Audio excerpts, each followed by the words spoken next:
10ই জানুয়ারি থেকে শুরু হচ্ছে ত্রিপুরা বিধানসভা শীতকালীন অধিবেশন। এবারের অধিবেশন চলবে 3 দিন। রাজ্যপালের ভাষণ দিয়ে শুরু হবে এবারের অধিবেশন।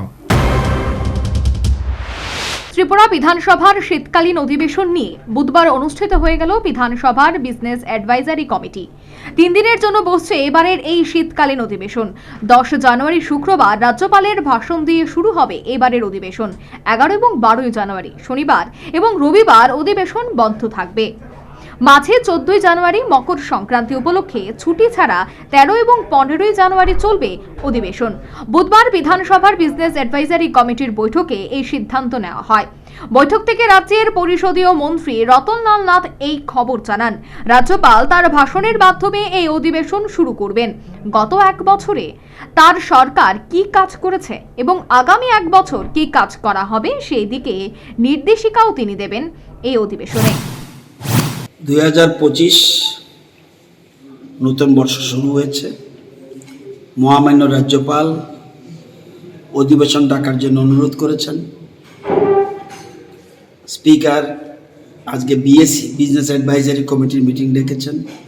কিভাবে যে বিজনেসগুলি আছে কিভাবে অ্যাডজাস্ট করবে এই জন্য বিএসসির মিটিং এখানে হয়েছে এবং সর্বসম্মতিক্রমে সিদ্ধান্ত হয়েছে যে 3 দিনের আমরা অধিবেশন করব।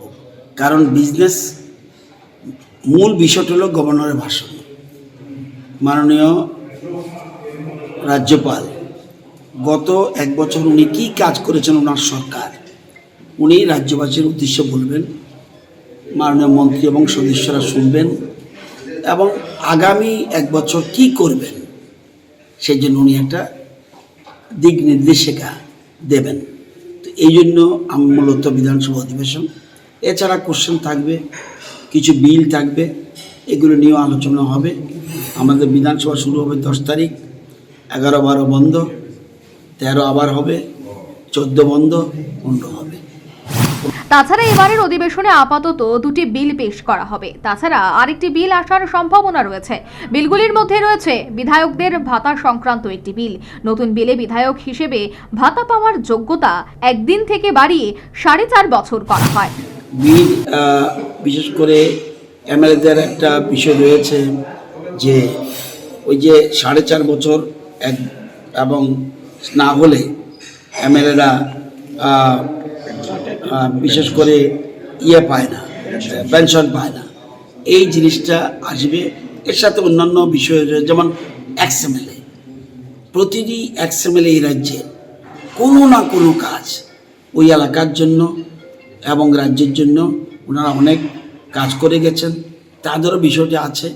এবং 2019-এ যেহেতু আমাদের লেটেস্ট ওদের বেড়েছিল অনারিয়াম, সেগুলি বিভিন্ন যেমন এমএলএ এরিয়াতে লোক যায় প্রচুর এমএলএদের কাছে, রুলিং পার্টি বিরোধী পার্টি সবার কাছে যায়, তাদের এলাকা নার্সিং করার জন্য ওইগুলি বিষয় রয়েছে।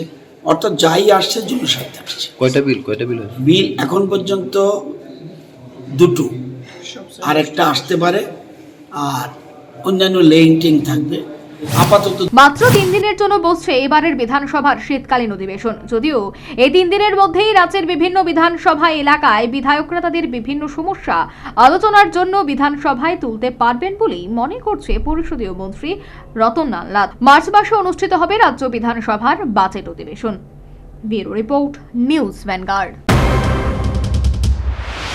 সিজা ইনস্টিটিউট অফ কিডনি সায়েন্সেস কিডনির জটিল রোগের চিকিৎসার জন্য এক উৎকৃষ্ট প্রতিষ্ঠান, যেখানে উত্তর পূর্ব ভারতের প্রথম এবিও অসামঞ্জস্য কিডনি প্রতিস্থাপন এবং মৃত ব্যক্তির কিডনি প্রতিস্থাপন করা হয়। এখানে 115টিরও বেশি কিডনি প্রতিস্থাপন এবং উত্তর পূর্ব ভারতের সবচেয়ে বেশি হিমোডায়ালিসিস করা হয়েছে এবং এই সংখ্যা দিন দিন বাড়ছে। সিজা institute of kidney sciences Tripura সরকার সহ অরুণাচল প্রদেশ, মেঘালয়, মিজোরাম, মণিপুর এবং নাগাল্যান্ড সরকার দ্বারা স্বীকৃতি প্রাপ্ত।